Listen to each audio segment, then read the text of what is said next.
ये है SP media network और आप देख रहे हैं अनुभवी आंखें न्यूज। नमस्कार, मैं हूं साक्षी। आप देख रहे हैं अनुभवी आंखें न्यूज। खबर भी असर भी। आइए देखते हैं बिहार की ये खास रिपोर्ट। त्योहारों का सीजन आए और मिठाइयों की बात न हो, ऐसा हो ही नहीं सकता। बात चाहे गुजिया बनाने की हो, खुरमी, पापड़ी या फिर जलेबी, सभी स्वादिष्ट पकवान बनाएं कुकरिच प्रीमियम मैदा से और महकाएं अपने घर परिवार को। कुकरिच, स्वाद खुशियों का। चंदन कुमार कतऽ घर छै? त्रिवेणी बस। अच्छा, मतलब की मामला रहा तरह से? मामला है कि जॉब मिलते हैं, सरकारी जॉब। 10,000 अकाउंट में दिए थे। किसके द्वारा के दिए थे? कोई बताया था किसी का, क्या नाम था? हम भी भूल गए। मतलब ये किनके द्वारा दिए थे? हम इनके पास गए थे। राहुल क्या नाम है इनका? राहुल जी के नाम पर गए थे? राहुल जी बोला 10,000 देने के लिए, तो कैसे दिए टका? अकाउंट में, बैंक अकाउंट में। किसके अकाउंट में दिए? नाम? राहुल दिया था अकाउंट भेजने के लिए पैसा। हम अकाउंट में पैसा भेजे। राहुल दिया था अकाउंट। हाँ, अकाउंट किसका था? मतलब यही राहुल बताया था? किसका अकाउंट था? अकाउंट नंबर, नाम था राहुल था कि दीपक था? क्या नाम था? दीपक के नाम से? दीपक की राहुल ऐसे कुछ था। कितना रुपया दिए थे? 10,000। मतलब कैसे दिए? नौकरी के नाम पर? नौकरी मिला आपको? अभी तो नहीं मिला। भारत में बेरोजगारी चरम पर है और ऐसे में ठगी का धंधा भी खूब फल फूल रहा है। आपको बता दें कि बिहार के सुपौल में भी ठगी का ऐसा ही एक धंधा एसडीएम ने भंडाफोड़ किया है। आपको बता दें, ठगी करने वाले गिरोह का एसडीएम ने किया भंडाफोड़। नौकरी के नाम पर ठगे जा रहे थे बेरोजगारी युवा। मामला सुपौल जिला के त्रिवेणीगंज अनुमंडलीय मुख्यालय क्षेत्र की है, जहां एसडीएम एसजेड हसन ने बताया कि ठगी होने वाली प्रेता ने मेरे पास लिखित आवेदन देकर शिकायत की थी। तत्पश्चात मेरे व एसपी मनोज कुमार के द्वारा जांच पड़ताल की गई तो पता चला कि नौकरी के नाम पर जनता से अवैध तरीके से रुपए वसूली जा रही थी। छापामारी की गई तो चला कि डपराखा पंचायत स्थित योगेश विद्या निकेतन कोचिंग संस्थानों की आड़ में राहुल कुमार नाम का व्यक्ति संलिप्त है। जी हां, आरोप है कि राहुल कुमार ने गोनहा पंचायत का जो रहने वाला है, कोचिंग संस्थान चलाते हैं और इस ठगी के कारोबार में लिप्त है। नौकरी के नाम पर ठगी करने वाले गिरोह के साथ मिलकर काम करते हैं। एसडीएम ने बताया कि नौकरी के नाम पर ठगी करने वाले आरोपी राहुल कुमार को हिरासत में लेकर पूछताछ की जा रही है, जिससे नौकरी के नाम पर जनता से ठगी करने वाले गिरोह का पर्दाफाश हो सके। उन्होंने बताया कि राहुल कुमार के मोबाइल से पता चला कि ठगी करने वाले गिरोह में शामिल दीपक यादव के नाम से बैंक खाते में लाखों रुपए का ट्रांजैक्शन पेटीएम के द्वारा किया गया है। वहीं ये भी बता दें कि नौकरी के नाम पर प्रत्येक व्यक्ति से 35,000 रुपए लिए जा रहे थे। आरोपी राहुल की जानकारी के अनुसार प्रत्येक व्यक्ति से 10,000 रुपए मोबाइल पर ट्रेनिंग के नाम पर लिया जाता है। 25,000 रुपए ज्वाइनिंग लेटर के नाम पर लिया जाता है। कुल प्रत्येक व्यक्ति से 35,000 रुपए लिए जा रहे थे। आपको बता दें, यह अवैध है। वहीं ठगी के शिकार पीड़िता ने बताया कि राहुल कुमार के द्वारा नौकरी के नाम पर ट्रेनिंग पीरियड में 10,000 रुपए दीपक यादव के नाम के खाते में जमा करवा कर राशि दे दिया गया था। अब देखना होगा कि आखिरकार किस तरह अधिकारी नौकरी के नाम पर ठगे गए लोगों की जानकारी जुटाते हैं और किस तरह इस गिरोह से लोगों को बचा पाते हैं। क्या कुछ अधिकारी कर रहे हैं और क्या कुछ पीड़ित कर रहे हैं, देखिए इस खास रिपोर्ट में। ये मामला ठगी का है। शिक्षा चाइल्ड केयर के नाम पे यहाँ शिक्षक की बहाली और कोऑर्डिनेटर के बहाली के नाम पर शिकायत प्राप्त हुई थी। कुछ लड़के मिले थे आके 12 तारीख को, ऐसे ऐसे बहाली निकला हुआ है। हम लोग शिक्षा विभाग से पता किया, ऐसा कोई बहाली तो निकला नहीं था। तो 2020 में कोई फर्जी वेबसाइट बनाकर उस पर बहाली कराया, एप्लीकेशन सीख किया। उसके बाद में उसको कॉल करके और एक अकाउंट नंबर डाला उसमें दीपक यादव का, और उसका अकाउंट नंबर डालने के बाद उस अकाउंट में पैसा 35,000 रुपया मंगवा के एक अपॉइंटमेंट लेटर भेज के कि आप अपने टोला में पढ़ाइए, वार्ड में नियुक्ति कीजिए। तो उसी के तहत एक आवेदन पड़ा था। एसपी साहब हम दोनों ने इसकी अंदर जांच कराई थी कि आखिर इसका क्या मामला है, क्या लोकेशन है। तो जो एड्रेस आया था वो एड्रेस जो ये बता रहे थे, अकाउंट नंबर खगड़िया ज़िला का, उनका एड्रेस कलकत्ता का, लोकेशन कहीं और मिल रहा था। आज फिर एक पुनः कंप्लेन आया कि हम लोग 10,000 रुपये अकाउंट में डाले हुए हैं, फिर हमको दोबारा पैसा भेजना है। और वो आदमी लोकल एक डिटेक्ट हो गया जो बताया कि ये उसके लिए काम कर रहा है।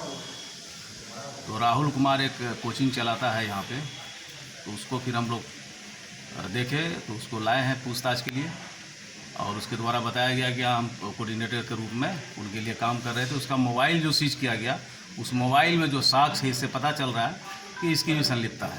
तो जो लोग आवेदन दिए हैं आवेदक, उनको भी बुलाया गया है, और भी जो लोग और जिनका पैसा इनके माध्यम से उसके खाते में गया है वो स्वतंत्र है लिख करके देने के लिए। अवैध तरीके से क्या है, शिक्षक की बहाली कर रहे थे क्या? हाँ, अवैध तरीके से शिक्षक की बहाली ठगी के नाम पर। बहाली क्या मतलब, अवैध वो शिक्षक की बहाली का कोई प्रोविज़न है ही नहीं। अब इनको बताया गया है कि अपना आप साक्ष्य लाएंगे। ये जो यहाँ पे लोकल एक उनके एजेंट के रूप में काम कर रहे थे, उनको गिरफ्तार कर लिया गया है। कितने लोगों से ये ठगी कर चुका है अब तक? अभी तक हम लोगों के मामले में 10-12 लोगों के मामले संज्ञान में आए हैं। अब उनको कॉल करके कोऑर्डिनेट करके अब आएगा मामला, तो और भी लोग बढ़ सकते हैं। अब तो ये जांच का विषय है कि कितने लोग इसमें सर, इनको पैसा मिनिमम कितने रुपये लेकर बहाली कर रहा था ये लोग वही फर्स्ट टाइम ये लोग 10,000 रुपया लेता था अकाउंट में, और फिर 35,000 रुपया में शिक्षक की बहाली, और एक फेक इंटरव्यू कर लेता था, 3 सवाल कर लेता था ऑनलाइन ही, मोबाइल पे ही पूछ लेता था, और उसके बाद फिर बाद में उसको मैसेज करता था आप सिलेक्टेड हो गए। इस तरह से ये नेटवर्क है, ये बड़ा नेटवर्क है जो ये संचालित हो रहा है। विभिन्न जिलों में भी हो सकता है इस तरह का काम हो रहा हो। मेरा संदेश ये है कि ऐसे फर्जी बाड़े से विद्यार्थियों को और सभी लोगों को होशियार रहना चाहिए। अभी कितने आरोपी गिरफ्तार हुए हैं इस मामले में? अभी फ़िलहाल एक है यहाँ त्रिवेणीगंज से हम लोग इसको पकड़े हैं, जिनके बारे में लोगों ने बताया, और ये सत्यापित करते थे कि भाई इनको सैलरी मिलता है ना, आप इसमें जाइए, हमारे भी अकाउंट में पैसा आया है, फरवरी मंथ में हमारे अकाउंट में मिला हमको 5500 रुपया सैलरी, हम कोऑर्डिनेटर हैं। लेकिन ये कोऑर्डिनेटर पंचायत का बता रहे हैं, लेकिन इसके मोबाइल में देखा गया कि छातापुर के भी कुछ लोग इनसे कनेक्शन में हैं, त्रिवेणीगंज के दूसरे पंचायत के भी लोग कनेक्शन में हैं। क्या कार्रवाई होगी? कार्रवाई होगी तो FIR जब दर्ज होगी तो कानूनी कार्रवाई होगी, जो विधि संगत कार्रवाई है वो होगी। कोचिंग भी चलाते हैं सर? ये ठगी करने वाले कोचिंग में रहते हैं क्या? कोचिंग है इनका, एक कोचिंग है, बच्चों का कोचिंग चलाते हैं। कहाँ पर है? ये डफरका में है। ये क्या मामला था राहुल के साथ में? राहुल के साथ में ये मामला था हाँ। कि वो बोला कि पहले 20,000 रुपया दीजिए, उसके बाद लेटर आएगा हाँ। और फिर 25,000 रुपया लगेगा, तब आपके नाम से जो है ना सिलेक्शन होगा। किस चीज़ के लिए 20,000 रुपये लिया था? 20,000 रुपया नौकरी देने के लिए, नेशनल चाइल्ड एजुकेशन अच्छा, टीचर वाला बहाली से निकला था वही। मतलब वो जो है आपसे रुपया लिया था नौकरी देने के नाम पर? हाँ, नौकरी देने के नाम पर। कितना लिए? 20,000 लिया था। कैसे, नगद की चेक या कोई बैंक से? नगद लिया था। अच्छा, उसके बाद? उसके बाद बोला 25,000 रुपया फिर देने के लिए। तो हम कितने दिनों के बाद? जब लेटर आ जाएगा 3-4 दिन के बाद, उसके बाद 25,000 रुपया हाँ, देने के लिए। फिर हमको प्रेस वाले अनमोल जो है वो रोक दिया, बोला नहीं देने के लिए हाँ, कि ये फ्रॉड है। हाँ, तो हम भी रुक गए, हम भी नहीं दिए रुपया। तो वो बोला आपका सिलेक्शन नहीं होगा, ये कैंसिल हो जाएगा, दूसरे आदमी के नाम से हम लेटर इशू करवा देंगे। तो हम बोले मेरा रुपया रिटर्न नहीं होगा।